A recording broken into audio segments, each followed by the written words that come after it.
സംസ്ഥാനത്തെ 62 ലക്ഷത്തോളം വരുന്ന സാമൂഹിക സുരക്ഷാ പെൻഷൻ ഗുണഭോക്താക്കൾക്ക് കുടിശ്ശിക തീർത്ത് വിതരണം ആരംഭിക്കുന്നു.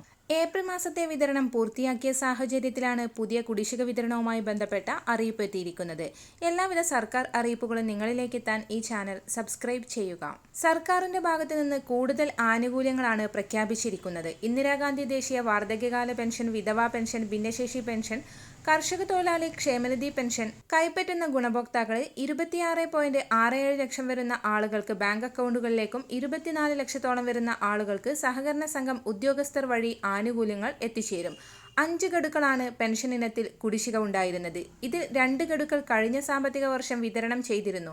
ഇതിന് പിന്നാലെയാണ് കുടിശ്ശികയായിട്ടുള്ള 3 ഗഡു പെൻഷൻ തുകയും സംസ്ഥാന സർക്കാരിന്റെ ഭാഗത്തു നിന്നും വിതരണം ആരംഭിക്കുന്നതായി ധനവകുപ്പ് പ്രഖ്യാപിച്ചിരിക്കുന്നത്. പെൻഷൻ കുടിശ്ശികയിൽ 3 ഗഡുക്കളിൽ 1 ഗഡു കഴിഞ്ഞ ദിവസമാണ് ധനമന്ത്രി KN ബാലഗോപാൽ വിതരണം പ്രഖ്യാപിച്ചത്. ഇതിന് പിന്നാലെ മെയ് മാസത്തിലെ പെൻഷൻ തുകയും ഗുണഭോക്താക്കൾക്ക് എത്തിച്ചേരും.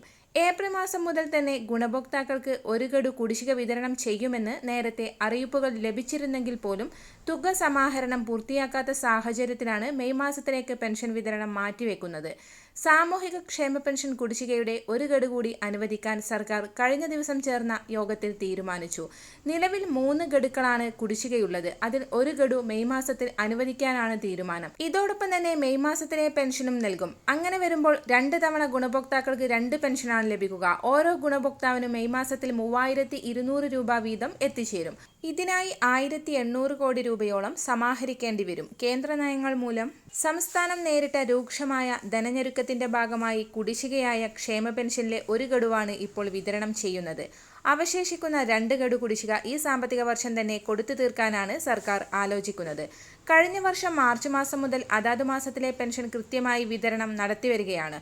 കുടിശ്ശിക തീർത്ത് പെൻഷൻ തുക എത്തിച്ചേരുന്നത് ഗുണഭോക്താക്കളെ സംബന്ധിച്ചിടത്തോളം ആശ്വാസകരമായി തീരും. എല്ലാവിധ സർക്കാർ അറിയിപ്പുകളും നിങ്ങളിലേക്ക് എത്താൻ ഈ ചാനൽ സബ്സ്ക്രൈബ് ചെയ്യുക.